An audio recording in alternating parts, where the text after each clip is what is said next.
வணக்கம் பிரியமானவர்களே, யூனிவர்சல் ஆலயம் கவலைப்படுவதை நிறுத்துங்கள். இந்த நிகழ்ச்சிக்கு நான் இந்த நேரம் உங்களை வரவேற்கிறேன்.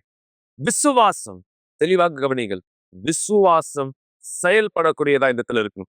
அந்த செயல் புத்திசாலித்தனமானதா இந்த இடத்துல இருக்கணும். எப்படியானதாய் உங்களுடைய விசுவாசம் புத்திசாலித்தனமான ஒரு விசுவாசமானதா இந்த இடத்துல இருக்க முடியும்?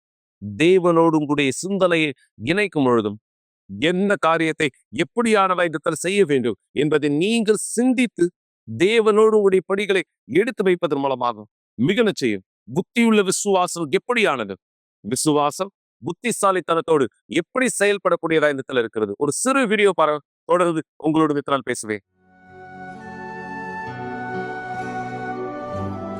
விசுவாசம் பகுத்தறிதல் இரண்டும் ஒன்றோடொன்று கைகோர்த்து வேலை செய்கின்றன.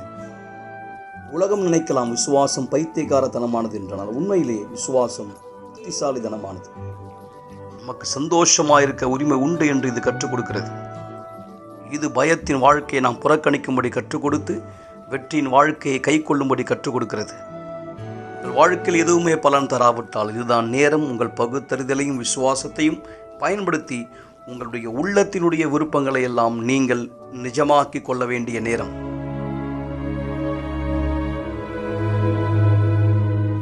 யுனிவர்சல் ஆலயம் தேவனுடைய ராஜ்யம். வாழ்க்கைக்கான நடைமுறை விசுவாசத்தை கண்டடையுங்கள். மிக நிச்சயமாக இப்படியாக தான் உங்களுடைய விசுவாசம் உங்க வாழ்க்கையினுடைய எல்லா பதில்களை பெற்றுக்கொள்ளவும் ஒவ்வொரு நாளும் செயல்படுத்தப்படக்கூடியதா இந்த இருக்கணும். ஆண்டவராக இயேசு அவர் ஒரு குறிப்பிட்ட பட்டணத்திற்கு இந்த சென்று அங்கு போதகம் செய்த பொழுது அவருக்கு சில இடையூறுதல் ஏற்பட்டது. இயேசுவானவர் அங்கு இந்த நின்று வாதம் பண்ண இந்த நேரத்தை வீணாக்கல. இயேசுவானவர் நின்று இந்த கேள்வி கேட்பதற்கு நேரத்தை வீணாக்கல.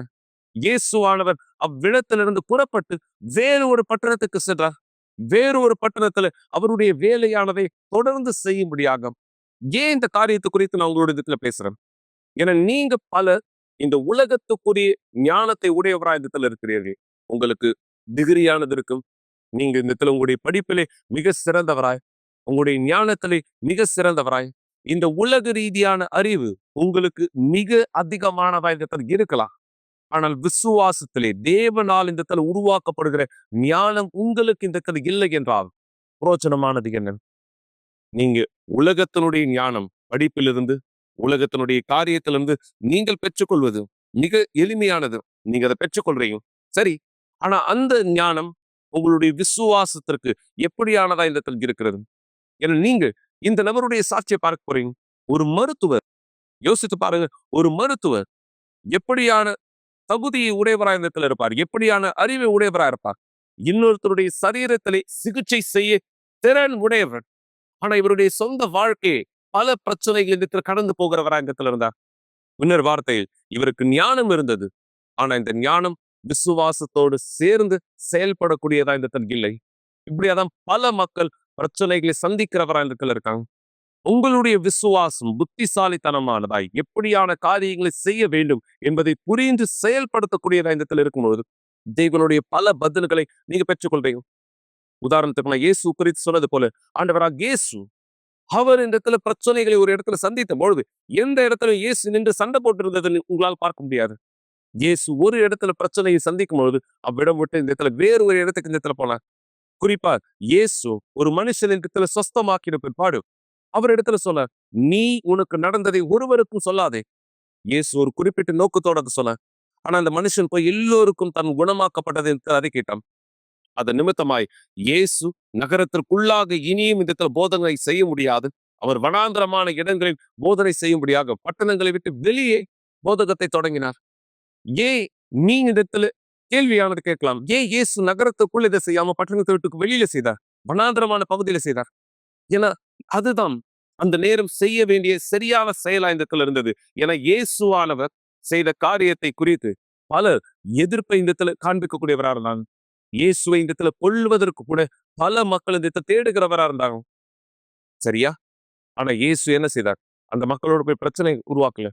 பிரச்சனையை தவிர்த்து அவர் இந்த எது செய்யப்பட வேண்டுமோ தொடர்ந்து அவருடைய இலக்கிலே கவனமானவராயிருந்தார். எனவேதான் நீங்க இந்த நேரம் விசுவாசத்தை கற்றுக்கொள்ள முடியும். உங்களுடைய பிரச்சனை மேல நோக்கத்தை வச்சு இந்த பிரச்சனை இந்த நீங்க எதிர்கொள்ள, நான் இது செய்ய போறேன் செய்ய போறேன்றதுல பிரச்சனை எப்படியாக ஜெயிக்கணும், இயேசுவானவர் தன்னுடைய இலக்கு மீது நோக்கமாயிருந்தது போல உங்களுடைய பிரச்சனைகள் உங்களுடைய இலக்கிலிருந்து உங்களை திசை திருப்பாதபடி கவனமாய் இந்த இருங்கள். இந்த நபருடைய சாட்சி இருக்கிற பாருங்க. ஒரு மருத்துவர் எப்படி தன்னுடைய விசுவாசத்தை தேவனோடு சேர்ந்து பயன்படுத்தின புத்திசாலித்தனத்தோடு இன்று இவரும் இவருடைய முழு குடும்பமும் எப்படியான ஆசீர்வாதத்தில் இருக்கிறார்கள். நீங்களே பாருங்கள் இப்பொழுது.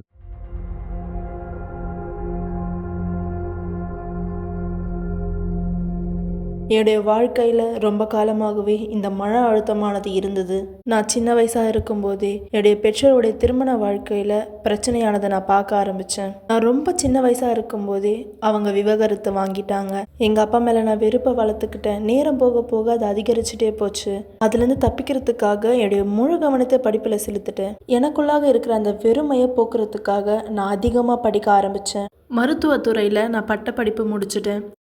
நான் நினச்சேன், என்னுடைய பெரிய கனவு நான் டாக்டர் ஆகிட்டேன்னா நான் ரொம்ப சந்தோஷமாக இருப்பேன்னு நான் நினச்சேன்.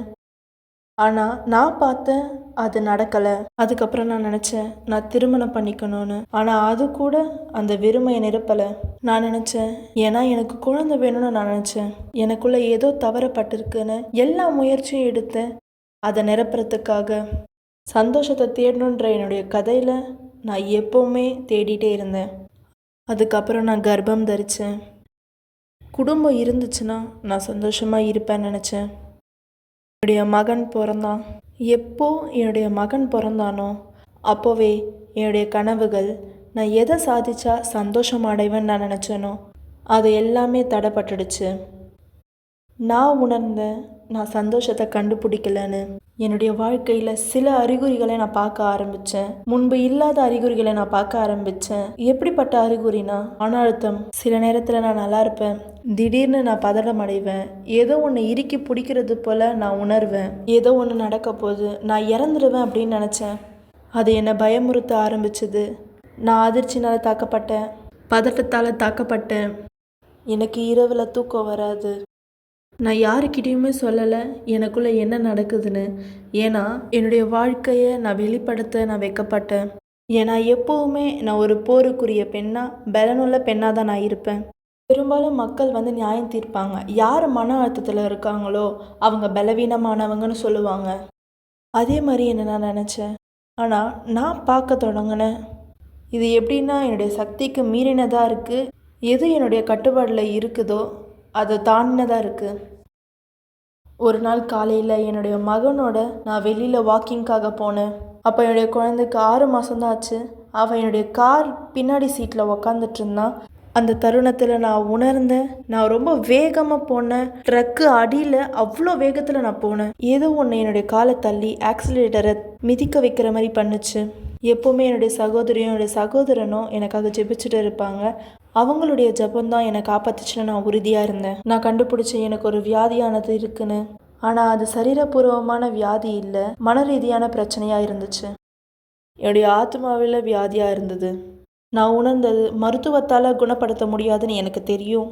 என் பையன் இரவில் சில வினோதமான விஷயங்களை கடந்து போக ஆரம்பித்தான். நாங்கள் டாக்டர்ஸாக இருக்கிறதால சில விஷயத்தை நாங்கள் ஆராய்ந்து பார்த்தோம். இதனுடைய பிரதிபலனாக எங்களால் எதுவுமே கண்டுபிடிக்க முடியல. ஒரு நாள் மோசமான நாளாக இருந்தது. என் பையன் நிறைய தடவை எந்திரிச்சிட்டான், பயந்தான், அழுதான். கிட்டத்தட்ட 13 தடவை அவன் எந்திரிச்சிட்டான். அந்த இரவு கிச்சனில் ஏதோ விழுற மாதிரி சத்தம் கேட்கும். நான் அங்கே போய் பார்ப்பேன், ஆனால் அங்கே எதுவுமே இருக்காது. வீடை சுற்றி நான் நிழல்களை பார்க்க ஆரம்பித்தேன். அவனுடைய அறைகளிலும் நான் நிழல்களை பார்க்க ஆரம்பித்தேன். அவன் ரொம்பவே பயந்தான், பரிதவிப்போடு அழுதுட்டே. விடியகால 5 மணிக்கு என்னுடைய சகோதரிக்கு நான் கால் பண்ணேன். இதுக்கு மேலேயும் என்னால் ஏற்றுக்க முடியாது இந்த தொந்தரவுகள், நான் கேட்ட சத்தங்கள், இதுக்கு மேலேயும் என்னால் தாங்க முடியாது. அதனால அவங்கள நான் ஜெபிக்க சொல்லி கேட்டேன். வணக்கம், என்னுடைய பேர் ஆண்ட்ரியா. நான் டானியாவுடைய சகோதரி. ஒரு நாள் ஒரு அழகான காலை நேரத்துல அவ எனக்கு ஃபோன் பண்ணியிருந்தா. அவ என்கிட்ட சொல்லியிருந்தா அவளுக்கு ஜெபம் தேவைன்னு. அவ ரொம்ப பரிதவிப்பா இருந்தா. அந்த இரவு முழுவதும் அவ தூங்கவே இல்லை. சத்தங்கள் கேட்பது, குரல்கள் கேட்பது மற்றும் நிழல்களை பார்ப்பது. என்னுடைய உறவினர்கள் சந்திச்ச அதே பிரச்சனை தான் இவளும் கடந்து போயிட்டு இருந்தா. ஏறக்குறைய 2 வருஷமா இந்த பிரச்சனையை அவ சந்திச்சா. அங்கே போய் அங்க இருந்தும் வார்த்தையை கொடுப்பதற்காக மற்றும் சத்தியத்தை அவ தெரிந்து கொள்ளும்படியாக. எனக்கு நல்லா ஞாபகம் இருக்கு. அன்னைக்கு நடந்தது இன்னைக்கு நடந்த மாதிரி இருக்கு. அதுதான் என்னுடைய வாழ்க்கையிலே மோசமான நாட்களாக இருந்தது. 1.5 வருஷமா நான் தேவனை வேற இடத்துல தேடிட்டு இருந்தேன். நான் தேவனுடைய வார்த்தையை கற்றுக்கொண்டேன். நான் தேவனுடைய வார்த்தையின் மீது தாகத்தோட இருந்தேன். நான் கேட்டது செயல்படுத்தணும்னு நான் கேட்கல. நான் ஊழியம் செய்கிறவ, ஆனால் ஒரு பொழுதும் என்னுடைய வாழ்க்கையானது மாறலை. எனக்கு ஒரு பேஷண்ட் இருந்தாங்க. அவங்க எனக்கு ரொம்ப பாரமாக இருந்தாங்க. எப்போவுமே என்னுடைய ஆஃபீஸ்க்கு அவங்க வந்துட்டு போவாங்க. நான் ரொம்ப மோசமாக உணருவேன். நான் அவங்களை இனிமேல் பார்க்கக்கூடாதுன்னு நினச்சேன். ஆனால் அவங்க என்னை ரொம்ப வற்புறுத்துவாங்க. கிட்டத்தட்ட 5 வருஷத்துக்கு அப்புறம் ஒரு நாள் நான் அவங்கள பார்த்தேன். அவங்க வராங்கன்னு தெரிஞ்சு சில அப்பாயின்மெண்ட்ஸ் நான் கேன்சல் பண்ணிட்டேன். அந்த நாட்களில் அவங்கள நான் பார்க்கக்கூடாதுன்னு தவிர்த்துக்கிட்டேன். ஆனால் அவங்க என்னை பார்க்கறதுக்கு வற்புறுத்துனாங்க. ஒரு நாள் அவங்க உள்ளே வந்தாங்க. நான் அவங்கள பார்க்கும்போது ஏதோ வித்தியாசமாக இருந்தாங்க. அவங்க வெளிச்சமாக இருந்தாங்க. அவங்க கண்ணில் ஏதோ ஜொலிக்கிறது போல இருந்தது. அவங்க வேற விதத்துல என்கிட்ட பேசுனாங்க. அன்னைக்கு அவங்க கிட்ட நான் மனசு திறந்து பேசினேன். என்ன நடந்துச்சோ, எது நடந்துட்டு இருக்கோ எல்லாத்தையுமே நான் அவங்க கிட்ட சொன்னேன். அந்த கெட்ட தருணம், இரவு நேரத்துல வர அந்த மோசமான தொந்தரவுகள், அந்த தருணத்துல எல்லாமே தலைகீழா மாறிடுச்சு. நான் பேஷண்ட் ஆகிட்டேன். என்னை ட்ரீட் பண்ற டாக்டரா அவங்க மாறிட்டாங்க. புத்தியுள்ள விசுவாசத்தை பத்தி எனக்கு அவங்க கொஞ்சமா விவரிக்க ஆரம்பிச்சாங்க. யுனிவர்சல் ஆலயத்துக்கு வர்றதுக்காக எனக்கு அவங்க அழைப்புதல் கொடுத்தாங்க. எனக்கு நல்ல கண்ணோட்டம் இல்ல. நான் போலியான செய்திகளை நம்பிட்டு இருந்தேன். என்னை இதுதான் இழுத்து பிடிச்சது. நான் ஆலயத்துக்கு தாமதமா போறதுக்கு காரணமே இதுதான். ஆனா எப்போ அவங்க சொன்னாங்களோ, நான் உண்மையாவே தீர்மானம் எடுத்தேன். அவங்க சொன்னாங்க, நீங்க அந்த இடத்துக்கு போறதுக்கு எந்த செலவும் செலுத்த தேவையில்லை. நீங்க போயிட்டு உங்களுக்கு அங்க பிடிக்கலன்னா நீங்க இனிமேலும் அங்க போ தேவையில்லைன்னு சொன்னாங்க. முதல் கூட்டத்திலேயே நான் உண்மையாவே நம்பினேன் என்னுடைய வாழ்க்கை மாறிடுச்சுன்னு. நான் ஏற்கனவே அடையாளங்களையும் அதிசயங்களையும் பார்த்துருக்கேன். ஏன்னா இப்போ என்னால் நல்லா தூங்க முடியுது. முன்னாடி ரொம்ப வருஷமா எது எனக்கு நடந்துட்டு இருந்துச்சோ இப்போ அது எனக்கு இல்லை. பதற்றமா இருந்தது, அது ஒரு பொழுதும் இப்போ இல்லை.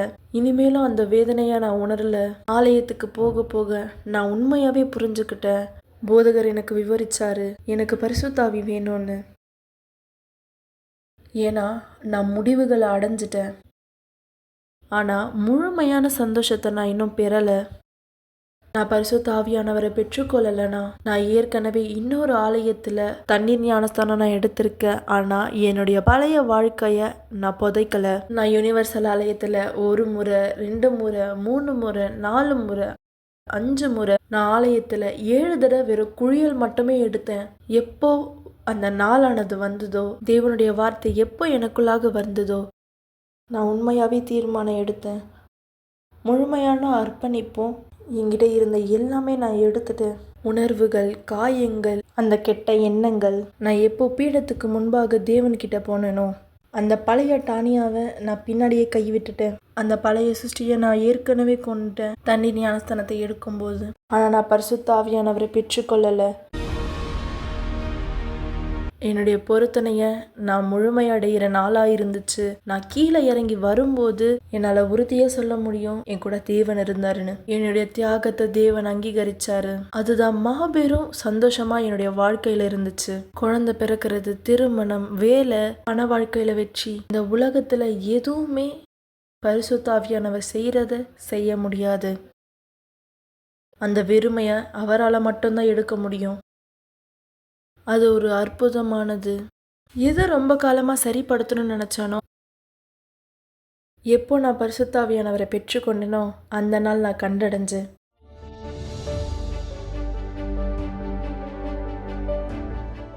பரிசுத்த ஆவியானவரை பெற்றுக்கொண்டதுக்கு அப்புறம் தேவனுடைய வாக்குத்தத்தத்தை என்னுடைய வாழ்க்கையில் நான் அடையணும்னு நான் தேட ஆரம்பித்தேன்.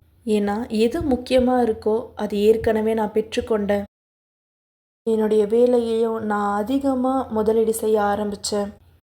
இன்றைக்கி நான் நோ கட் ஐலட் சர்ஜரியை நான் செய்கிறேன். இந்த முழு உலகத்துலேயும் என்னால் மட்டும்தான் இதை செய்ய முடியும். இது பீடத்திலிருந்து எனக்கு வந்தது. இது தேவனுடைய வழிகாட்டுதலோடு நான் பண்ணுறேன். என்னுடைய திருமண வாழ்க்கை அருமையாக இருக்குது. என்னுடைய மகன் அருமையாக இருக்கான். இப்போ என்னுடைய மகனுக்கு 20 வயசு ஆகுது. அவர் தேவனுடைய மனுஷனாக இருக்கான். நான் நம்புகிறேன் அதை விட தேவன் எனக்கு அதிகமாக இருக்காருன்னு. பரிசுத்த ஆவியானவரை நான் பெற்றுக்கொண்டதுக்கு அப்புறம் தேவன் எனக்கு எதுவுமே கொடுக்கலனாலும் இந்த உலகத்திலேயே முழுமையான சந்தோஷமான ஒரு நபராக நான் இருக்கேன். இங்கே எல்லாமே தற்காலிகமானது தான். உண்மையாகவே பீடம்தான் எனக்கு ஒரு வாய்ப்பானது கொடுத்தது. இப்போ இருக்கிற எல்லாமே நான் பெற்றுக்கொள்றதுக்காக. நான் புரிஞ்சுக்கிட்டேன், பீடம்தான் உண்மையான அர்ப்பணிப்பு. நம்ம எப்போ பீடத்துக்கு முன்பாக போகிறோமோ முழுமையாக அர்ப்பணிக்கணும். பாதி வாழ்க்கையை அர்ப்பணிக்கும்போது எந்த பயனும் அதில் இல்லை. நம்முடைய வாழ்க்கையை முழுமையாக அர்ப்பணிக்கணும். தேவன் எப்போவுமே அதை மரியாதை செய்வார். கவலைப்படுவதை நிறுத்துங்கள் என்ற நிகழ்ச்சியை பார்த்து கொண்டிருப்பதற்கு மிக்க நன்றி. கூட்டம் முடிந்த பிற்பாடும் நீங்கள் எங்களை தொடர்பு கொள்ளலாம். மறந்து விடாதீர்கள், எங்களுடைய எண் 9346383738. நன்றி. சரியாக மக்களே, இந்த விசுவாசம் ஞானத்தோடு தேவனுடைய புத்திசாலித்தனத்தோடு உங்களுடைய வாழ்க்கை மீது செயல்படக்கூடியதா இந்த இடத்துல இருக்கும்போது தேவன் வித்தியாசத்தை ஏற்படுத்துகிறவரா இருக்கா. தேவன் உங்களுக்கும் உங்களுடைய குடும்பத்துக்கும் இதே வித்தியாசத்தை ஏற்படுத்த தயாராக இருக்கா. பிரச்சனையின் மீது கவனம் இல்லை, உங்களுடைய இலக்கு, உங்களுடைய நோக்கத்தின் மீது கவனம் வையுங்கள். தேவன் உங்களுடைய வாழ்க்கையை வழி நடத்துவா. நீங்க ஒரு மருத்துவருடைய சாட்சி இந்த இடத்துல பார்த்தீங்க, சரியா? இந்த மருத்துவர் தேவனோடு எப்படி அவருடைய நாமத்தை மகிமைப்படுத்துகிற சாட்சியாய் திரும்பி இருக்கிறார். நீங்க பார்த்தீங்க. இந்த நேரம் இன்னொரு நபருடைய சாட்சியை நான் இந்த இடத்துல பார்க்க விரும்புறேன். இவர் ஒரு காவலாளி. ஆம், இவர் ஒரு காவலாளி. இவர் இந்த இடத்துல அதிகாரத்தில் உடையவராயத்தில் இருந்தா எப்படியான சூழ்நிலைக்கு தள்ளப்பட்டா அந்த சூழ்நிலையை தேவனோடு சேர்ந்து விசுவாசம் புத்திசாலித்தனத்தோடு எப்படியாய் ஜெயித்து இன்று சாட்சியை நம் மத்தியிலே பகிர்ந்து கொள்ள இந்த இடத்திற்கு இருக்கிறார். இவருடைய சாட்சியையும் பாருங்கள். பிற்பாடு ஒன்று சேர்ந்து தேவன் நம்மையும் நம்முடைய வீட்டையும் ஆசீர்வதிக்கும்படியாய் தேவனுடைய ஞானத்திலே நம்முடைய இலக்கை நோக்கி தொடரும்படியாக அவருடைய சத்தத்திற்கு அவருடைய வழிகளுக்கு நாம கவனமாய் செவி கொடுக்கும்படி இணைந்தவராய் அவருடைய வார்த்தைக்கு கவனம் செலுத்தலாம். தேவன் உங்களது வாழ்க்கை மீது வித்தியாசங்களை ஏற்படுத்தும்படி சாட்சியை பாருங்கள். பிற்பாடு விசுவாசத்தில் இணைந்திருக்கலாம். ஜெபிக்கும்படியாக. எனக்கு கல்யாணம் ஆகி 3 வாரம். அந்த முதலிரவு ராத்திரியில கூட வாக்குவாதங்கள், கருத்து வேறுபாடுகள் இருந்தது. இவங்க எல்லாத்துக்கும் ஒரு ஆளுமை செலுத்துவாங்க. அது மட்டும் இல்லாம இன்னும் ஆக்ரோஷமா சரீரபூர்வத்துல சில விஷயங்கள் செய்யப்பட்டது. சில மாசத்திலேயே தன்னுடைய அம்மா வீட்டுக்கு போகணும் அப்படின்னு நினைச்சாங்க. ஆனா அவங்க கர்ப்பமா இருந்ததுனால அவங்க இங்கேயே இருந்துட்டாங்க. அது மட்டும் இல்லாம நான் போலீஸ் உத்தியோகத்துல சேர்ந்தேன். கையில கன் இருக்கும். இந்த மாதிரி தெருவில் இருப்பேன். சில நேரத்தில் சூழ்நிலை ரொம்ப மோசமாகும். அந்த நேரம் தான் வேலைக்கு புதுசாக வந்தேன். என்னால் அந்த பாரத்தை தாங்க முடியல. அது மட்டும் இல்லாமல் என்னுடைய மனைவி, பிறந்த குழந்தையோடைய மனைவி இருந்தாங்க. நான் அதிகமாக கோவப்படுவேன். அவருடைய செயல் என்னை தூக்கி எறிகிற மாதிரி இருக்கும். இன்னொரு வார்த்தையில் சொல்லணுன்னா, அவர் மேலே எனக்கு இருந்த எல்லா கவலையுமே நான் எனக்குள்ள அடக்கிப்பேன். நான் எப்படி அவர்கிட்ட நடந்துக்கிறேனோ அதே மாதிரி தான் அவருடைய நடத்தை என்கிட்ட இருக்கும். எனக்கு ஞாபகம் இருக்கு, எப்போ நான் வீட்டுக்கு குடிச்சிட்டு வருவேனோ ரொம்ப ஆக்ரோஷமாக இருப்பேன்.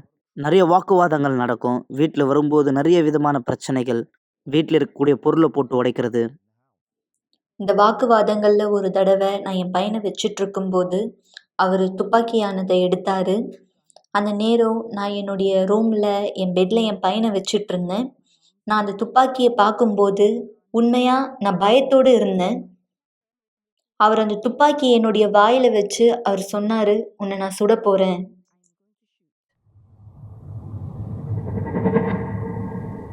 அது உண்மையாக எனக்கு கடினமானதாக இருந்தது. அது ரொம்பவே என்னை காயப்படுத்துச்சு. நான் யோசித்தேன், இவர் உண்மையாக என்னை அன்பு செஞ்சாருன்னா நிச்சயமாக என் பையன் இருக்கும்போதே இதை இவர் செஞ்சுருக்க மாட்டாருன்னு.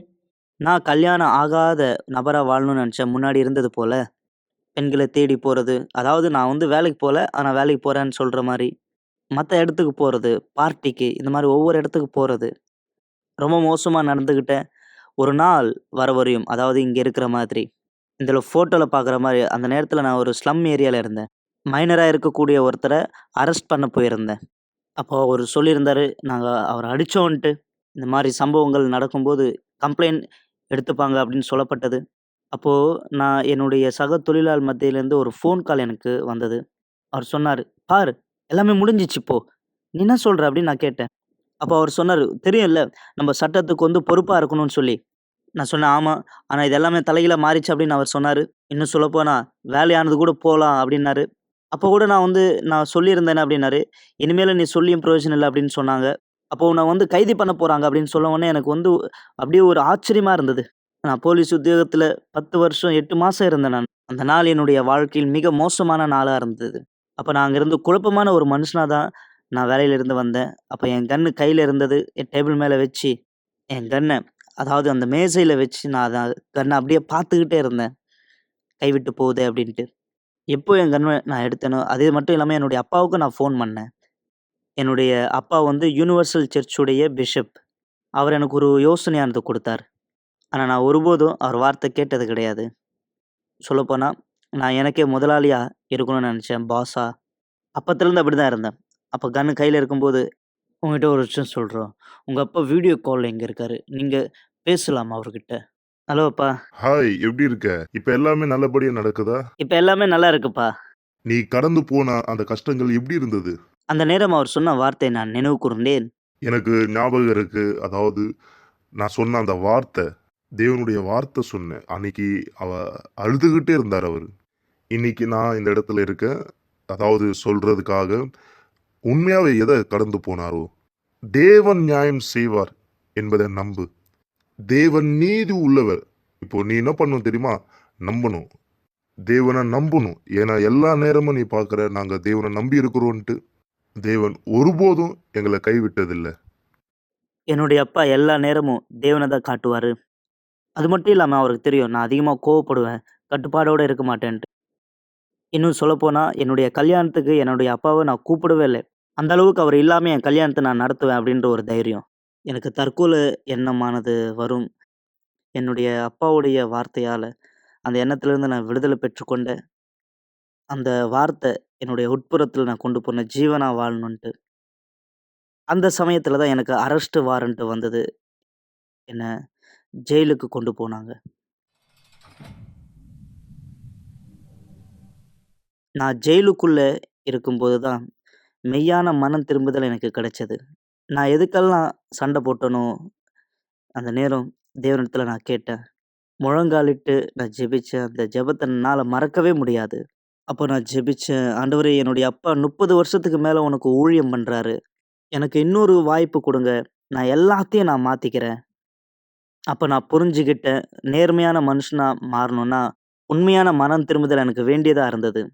எப்போ ஜெயிலுக்குள்ள இருந்து நான் உண்மையா மனம் திரும்புனேனோ, அப்ப என்னுடைய மனைவி எலிசாஞ்சலா கிட்ட இருந்து ஒரு வார்த்தை வந்தது.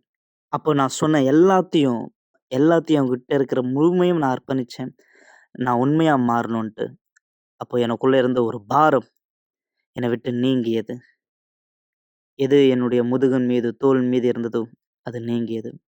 எல்லாவற்றையும் எப்போ ஜெயிலுக்குள்ள இருந்து நான் அறிக்கையிட்டேனோ, அப்போதான் எனக்கு நிம்மதியான ஒரு சமாதானம் கிடைத்தது. அது மட்டும் இல்லாம ஒரு சமாதானத்தினுடைய துவக்கம் அன்னையிலிருந்து எனக்கு கிடைச்சது. அது மட்டும் இல்லாம நான் சிறைச்சாலையில இருக்கும்போது, ஆலயத்தினுடைய பேப்பர நான் பெற்றுக்கொள்வேன். என்ன வந்து பாப்பாங்க. எனக்காக முறையிடுவாங்க. நான் எப்போ மெய்யா மனம் திரும்பினேனோ, அன்னையிலிருந்து எல்லாமே மாறிச்சு. தண்ணீல ஞானஸ்நானம் எடுத்தேன். எப்போ ஞானஸ்நானம் எடுத்தேனோ, ஒரு புது பிறப்பா நான் ஜீவித்தேன். அது மட்டும் இல்லாம என்னுடைய மனைவி ஆலயத்திற்கு போய் லவ் தெரப்பி இதுல தன்னுடைய கவனத்த செலுத்துனாங்க. ஜெயிலுக்குள்ள இருக்கும்போது திருமணத்துக்கான புஸ்தகம் புல்லட் ப்ரூஃப் இத நான் படிச்சேன். இது எனக்கு உதவியா இருந்தது. மெய்யான திருமண வாழ்க்கை எப்படி இருக்கும் அப்படின்னு சொல்லி. ஒரு நல்ல கணவராவும், நல்ல அப்பாவும் எப்படி இருக்கணுன்றத நான் கத்துக்கிட்டேன். அந்த சமயம் இஸ்ரவேல் சிறப்பு நிகழ்ச்சி வந்தது. இனிமேலும் எனக்குள்ள எந்த குற்றமும் இல்ல, குற்ற உணர்ச்சியும் இல்ல. ஆனாலும் என்கிட்ட ஏதோ தவற விடுற மாரி இருக்கு அப்படின்னு நெனச்சேன். அந்த சமயத்துல தான் பரிசுத்த ஆவியானவர் என்கிட்ட இல்ல. எனவே ஆவிக்குரிய தியாகத்த செய்ய நான் சித்தமானேன். எனக்கு எப்பல்லாம் விழிப்பு வருதோ இரவு நேரத்துல, எல்லா சமயத்திலும் பரிசுத்த ஆவிய தேடுவேன். அது மட்டும் இல்லாம என்னுடைய பொருளாதார தியாகத்தையும் நான் பீடத்தின் மேல வச்சேன். இது என்னுடைய மனைவி அந்த நாள் வரும்பொழுது போய் பீடத்தின் மேல அர்ப்பணிச்சாங்க.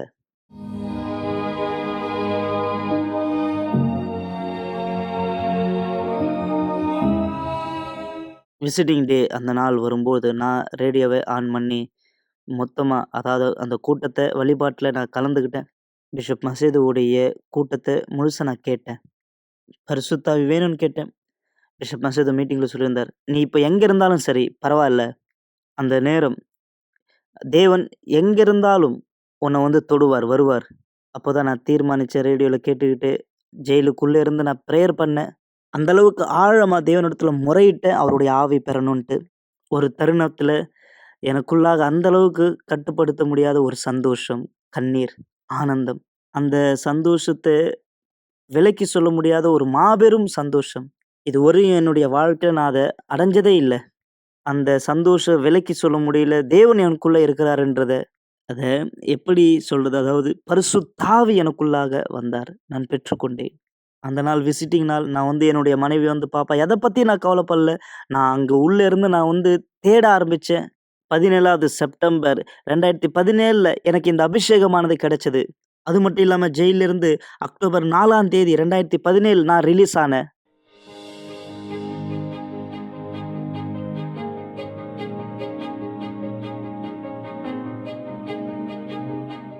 நான் இன்னும் சொல்லப்போனா, அதாவது நான் ஜெயிலுக்குள்ள இருக்கும்போது 2 கோர்ஸ் முடிச்ச மாரி இருந்தது. நான் திருமணத்திற்கான புல்லட் ப்ரூஃப்பும், அது மட்டும் இல்லாம இன்டெலிமேனும் நான் முடிச்சேன். அந்த 2த்தையும் நான் முடிச்ச பிற்பாடு நான் ரிலீஸ் ஆனேன். உண்மையாகவே ஒரு புதியதா மாறப்பட்ட மனுஷனா நான் வெளிய வந்தேன். நான் கத்துக்கிட்ட இத படிச்சு எப்படி ஒரு ஆணா இருக்கணும், எப்படி ஒரு புருஷனா இருக்கணும், அப்பாவா இருக்கணும் நான் கத்துக்கிட்டேன். முன்னாடி என்னுடைய மனைவி லவ் தெரப்பில தனியா தான் கலந்துக்கிட்டே இருப்பாங்க. பிற்பாடு நாங்க 2 பேரும் சேர்ந்து கலந்துக்கிட்டோம். ஒவ்வொரு வழிபாட்டிலயும் நாங்க கலந்துக்கும்போது செமினார்ல நெறைய விஷயங்கள கத்துக்கிட்டோம். இன்னைக்கு என்னால் சொல்ல முடியும், உண்மையான திருமண வாழ்க்கை எனக்கு இருக்கு. முன்பிருந்த சிருஷ்டி இனியும் என்னுடைய வாழ்க்கையில கிடையாது. இன்னைக்கு என்னுடைய வீட்டில் சந்தோஷம் இருக்கு. லீகல் ப்ராசஸ் எல்லாமே முடிஞ்சிருச்சு. ஆனா தேவன் எல்லாத்தையும் மாத்தினார். என்ன வந்து சரியான மனுஷனா மாத்தினார். அது மட்டும் இல்லாம என்னுடைய வேலையில பதவி உயர்வு எனக்கு எல்லாமே தேவனுடைய வார்த்தை இது செய்தது. இன்னைக்கு நான் ஒரு குழுவுல இருக்கேன். சப்போர்ட் போலீஸ்மேன் என்ற ஒரு குழுவுல. நான் செய்யும் இந்த செயல் ஆண்டவருடைய வார்த்தை எல்லாருக்கும் சொல்றதுக்காக நான் செய்றேன். பாரு, இப்போ நான் என்ன சொல்ல போறேன்னா, இறுதி வரையும் விடாமுயற்சியோட இருக்கணுன்றதுக்காக தான். ஏன்னா தேவனுடைய வார்த்தை நம் வாழ்க்கையை புதுப்பிக்கும். அதுதான் நாம் இந்த இடத்துல கத்துக் கொடுக்கிறோம். இதுக்கெல்லாம் நம்மளுடைய திருமண வாழ்க்கை, மத்த எல்லா காரியத்துக்கும். எதை நீ பெறணும் விரும்புறியோ எல்லாவற்றுக்கும் மகனே. I love you dot. இத விட சிறப்பா எப்படி நான் வந்து சொல்றது தெரியல. ஆமென். தேவன் உன்னை ஆசீர்வதிப்பாராக. உன்னையும் உன் முழு குடும்பத்தையும். ஆமென்.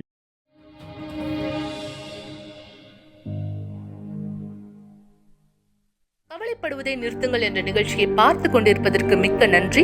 கூட்டம் முடிந்த பிற்பாடும் நீங்கள் எங்களை தொடர்பு கொள்ளலாம். மறந்து விடாதீர்கள், எங்களுடைய எண் 9346387738. நன்றி. ஒரு கிளாஸ் தண்ணீரை ஆயத்தப்படுத்திக் கொள்ளுங்கள் அல்லது தொலைக்காட்சிக்கு அருகாமையிலே வாருங்கள். இந்த நேரம் உங்களுக்கான ஒரு சிறப்பு ஜெபத்தை நாம் செய்ய போகிறோம். நேற்றும் இன்றும் என்றும் மாறாத எங்கள் சர்வ வல்லமையான தேவனே, என் தேவனே, எங்களுடைய தகுதியோ, எங்களுடைய நிலைமையோ, எங்களுடைய அதிகாரமோ எங்களுடைய வாழ்க்கையின் மீது இந்த வித்தியாசத்தை ஏற்படுத்துவதில்லை. உம்முடைய விசுவாசத்தின் வழிகளில் நாங்கள் புத்திசாலித்தனத்தை பயன்படுத்தும் பொழுதும் அது எங்கள் வாழ்க்கையின் மிகுந்த பலனை உருவாக்கக்கூடியதா இருக்கிறது. இந்த சாட்சியில நாங்கள் பார்த்தது போல. எனவே தன் தேவனே, ஆண்டவராகிய இயேசுவை யார் தன் சொந்த கைகளின் பலத்தினாலே தன் வாழ்க்கையை மாற்றிக்கொள்ள இந்த போராடுகிறார்களோ இவர்களுக்கு புரிய வையும். என் தேவனே, உம்மோடு சேர்ந்து இவர்கள் வித்தியாசத்தை பெற்றுக்கொள்ள முடியும். வித்தியாசம் உம்முடைய நாமத்தை மகிமைப்படுத்துகிற சாட்சி என்பதை இவர்கள் பார்க்க முடியும். இவர்களுடைய வாழ்க்கையை நான் இதோ என் தேவனை உன் கைகளில் இருந்து ஒப்படைக்கிறேன். உம்முடைய பலனான கைகளில் இவருடைய வாழ்க்கையானது ஆசீர்வதிக்கப்படட்டும். உம்முடைய பலனான கைகளில் இவருடைய வாழ்க்கையானது மாற்றப்படட்டும். தேவனே, இந்த வீட்டையும், இந்த குடும்பத்தையும், இந்த உறவினர்களையும், இந்த குடும்பத்தார் ஒவ்வொருவரையும் உம்முடைய பலனான கைகளில் விடுதலை செய்கிறாக, ஆசீர்வதிப்பீராக, வழி நடத்துவீராக. இவர்களது வாழ்க்கை இந்த விசுவாசத்திலும் புத்திசாலித்தனமான செயலிலும் உம்முடைய பெயரை மகிமைப்படுத்துகிற சாட்சியாக திரும்பட்டும். இவர்கள் மீது உம்முடைய விடுதலையை கட்டளையிடுகிறேன். உம்முடைய குணமாக்கலை கட்டளையிடுகிறேன். யாரேனும் இந்த நேரம் இந்த இடத்துல மருத்துவமனையிலோ அல்லது வியாதியின் படுக்கையிலோ இருந்தால் இப்பொழுதே உம்முடைய குணமாக்கலின் கரம் அவர்களை சுஸ்தமாக்கட்டும். ஆசீர்வாதங்களை கட்டளையிடுகிறேன் இயேசு கிறிஸ்துவின் பெயராலே. என் தேவனே, இது எழுதப்பட்டதா இருக்கிறது. உன் தழும்புகளினாலே சுஸ்தமானோம், விடுதலையானோம். ஆம், சத்தியத்தை அறிவோம், சத்தியம் விடுதலை செய்யும். அதை இவர்கள் பெற்றுக்கொள்ளட்டும். இவர்களது வாழ்க்கை வழிகள் எல்லாமே ஆசீர்வதிக்கிறேன் இயேசுவின் பெயராலே. ஆமென். தேவன் உங்களோடு இருக்கிறார். உங்கள் வாழ்க்கை, உங்கள் வழிகள் எல்லாமே ஆசீர்வதிக்கப்படட்டும். அவருடைய திட்டம் உங்க வாழ்க்கையில் நிஜமாகட்டும். நாளை மீண்டும் சந்திக்கிறேன் இயேசுவின் பெயராலே.